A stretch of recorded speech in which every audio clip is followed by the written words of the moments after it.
Say, kids, what time is it? It's kind of like watching TV, but, in your car. 104.7 The Cave, Mike the Intern, Jay Stevens in the studio. It is Dark Side of the Stream, episode 85. This week was my pick, The Puppet Master, hunting the ultimate con man. We got to make this quick. I got spy school to attend. He's going to go become an agent.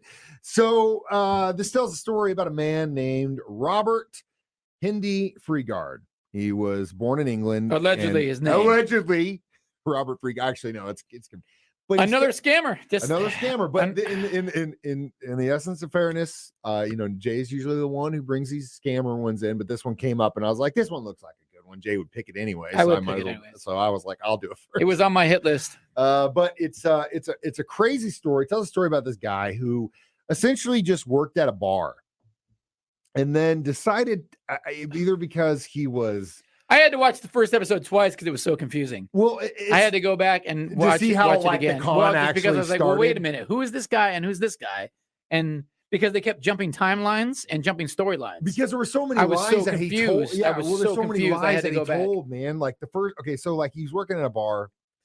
And he like convinced these guys and girls that he's working for M15 or special brands of Scotland Yard. And essentially he starts like gaslighting them in a sense, even so much as to like basically claim that they were being threatened by the IRA and that he would protect them. But you had to do certain things. Now, whether that was give you money, he seduced some of these women, face a bunch of times, or in case of the guy, proving his loyalty by letting him get his I have ass to toughen kicked. you up. I have to toughen you up. I'm going to teach you how to be a spy. Here, put this bag on your head while I punch you from all angles. Note to self, if someone ever wants you to prove your friendship by letting you get the crap kicked out of you, you might want to check the friendship. Letting Jay borrow $5 is fine. Here you go, bud. Borrow $5. If you give it back to me, great. If not, that's fine. Who cares? You're my friend. That's more important.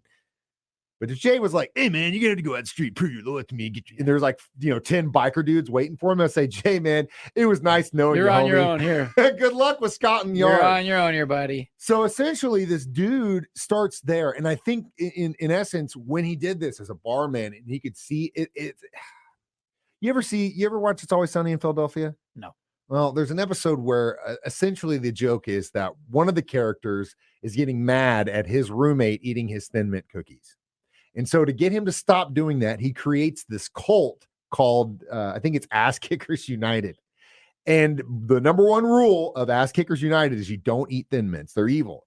And so he convinces this guy this cult is real, starts sending him newsletters, and he stops eating his Thin Mint. Well, eventually his friends find out what he's doing, and they use this cult to get them to do other things for him. It blows it up, all this stuff. The episode's hilarious. But essentially, it's the same thing. And this happened in real life. It happened in real life, which blows my mind how gullible people are.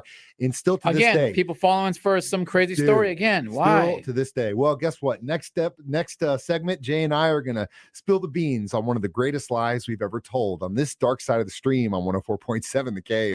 104.7 The Cave, Mike the Intern, Jay Stevens back in the studio, dark side of the stream, episode 85, discussing The Puppet Master on Netflix. So, as I mentioned last hour, this guy was known for telling lies, but not just like, you look good, or I was with my friends last Saturday. It was like, stories. I work for Scotland Yard and I want to protect you from the IRA. Everyone's a spy. They're all out to get you. Drop out of school. Let's go. Yeah. And give me all your money. Give me all your money or whatever. Okay. So we'll get into some of the other lies later on in the next segment, because right now I want to talk about some of the lies that we've told.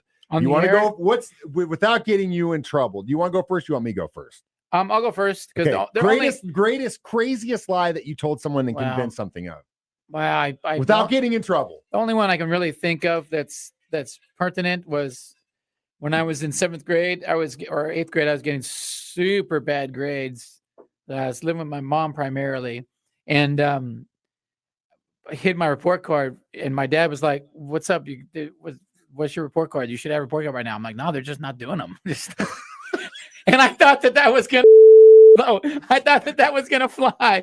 No, they're just not doing them. Yeah, they're not doing report cards this year, I guess. And he eventually called the school, and that was the time I remember getting in the most trouble I've ever been in. Was you lying that they weren't doing report cards? Pretty chill dude, but I think he was so upset that he had threatened to put me in military school, pull me out, and like Can you set it imagine up, like what almost like would took me to the place to tour it. Are Like, you serious? yeah, Oh, I yeah. bet you were It scared to was. death. I was gonna run away. I was like, I'm out. I'm gonna dip out.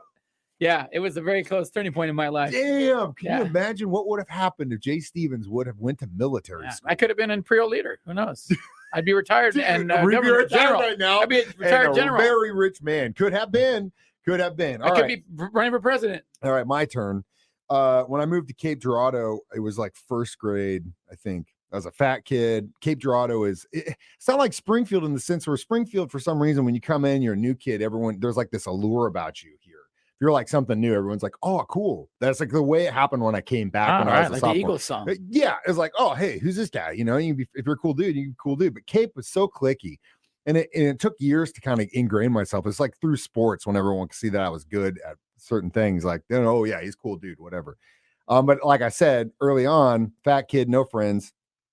When I first started elementary school, it was called Hawthorne. I want to say in the second grade, they were flipping the name to Clippard, which was the name of the really popular principal they had who was retiring, and they wanted a new mascot. So they had a contest school-wide. Come up with the next school mascot, and then the best one would be voted on by the students, and whatever won. So my dad is an incredible artist, okay? I go home and I'm like, hey, I need your help. Help me with this. And my dad, being my dad, was like, okay, and just completely like takes it over. Oh, nice. Comes up with like 3 different ones. There was the Clippard Chiefs, the Clippard Cardinals, and there was a third one I can't remember. But he essentially drew it, the outline, everything, and I colored it. That was it. But then I turned it in as my own because that was the sign. Second grade, right? I won the whole thing.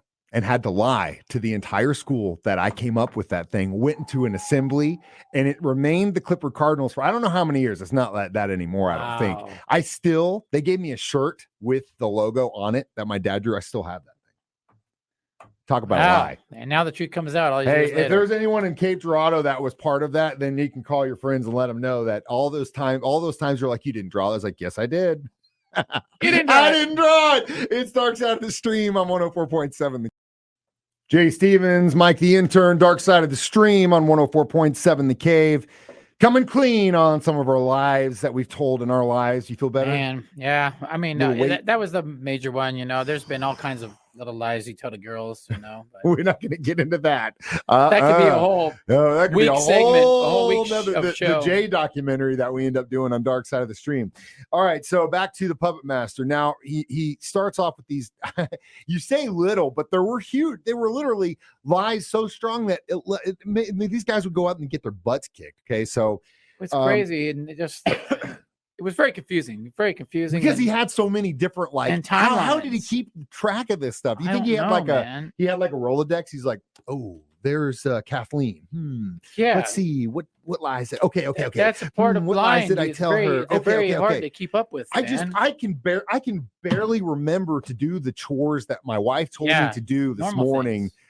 Didn't let alone know like 5 other chicks that I've got whole nother lives with.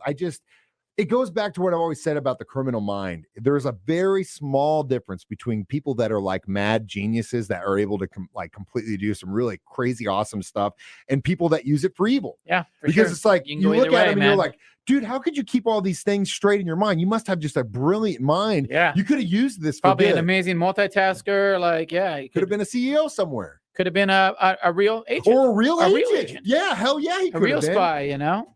So essentially, he, after kind of starting off when he was a barmaid and gets these guys and girls. I mean, at one point he like convinced people they had liver cancer and that he went on a farewell tour and he would get these women to go basically live like with nothing and give them all their money. And he was, jet setting, acting like he was James Bond. And we're not talking about just like girls that are not that smart. We're talking about actually one of these chicks was college like a child, college psychologist. We're talking about like pretty cool, smart chicks, high society, all through dating apps. Surprise, surprise.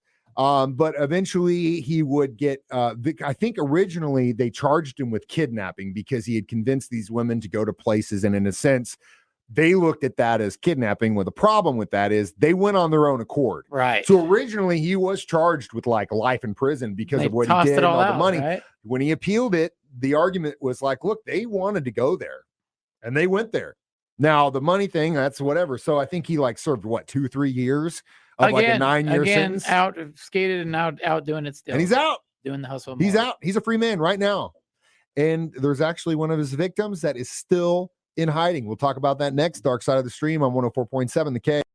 104.7 The Cave. Mike the Intern, Jay Stevens back in the studio one more time for our episode of Dark Side of the Stream discussing the puppet master hunting the ultimate con man. Now, he was an ultimate con man, Robert Hendy Freegard, and he would get tried and arrested and eventually sentenced to life in prison, appealed it, basically said I wasn't kidnapping anybody, and then got out in 2009. According to the Netflix documentary, he lived and worked in France where he traded luxury dogs. And yeah, that's right. Yeah. And he basically after that, I was reading because I always, when we do these, especially when they're out, I'm like, okay, where the hell is this dude now? You go rabbit hole a little more. There was I think it was Daily Mail article about his latest victim or the chick he's lying to. She's in France. She has 2 grown children. I think they were like in their late teens when they filmed it. They're in this documentary. But she's still like in some small town in France. And anytime she gets approached, she calls a man on the phone. That's what the journalist said. And she'll like, what am I supposed to say? What am I supposed to do? So she's obviously still under his control. Man. And so after they had done the article about this woman, Robert had taken a picture of the journalist outside of the home she lives in France and sent it to the Daily Mail saying, be careful what you press or you publish, like basically threaten a lawsuit about what they claim that he's doing. And so he was obviously outside of the property watching it. Amazing. I don't even know like how the woman can just be like cool with that. Yeah.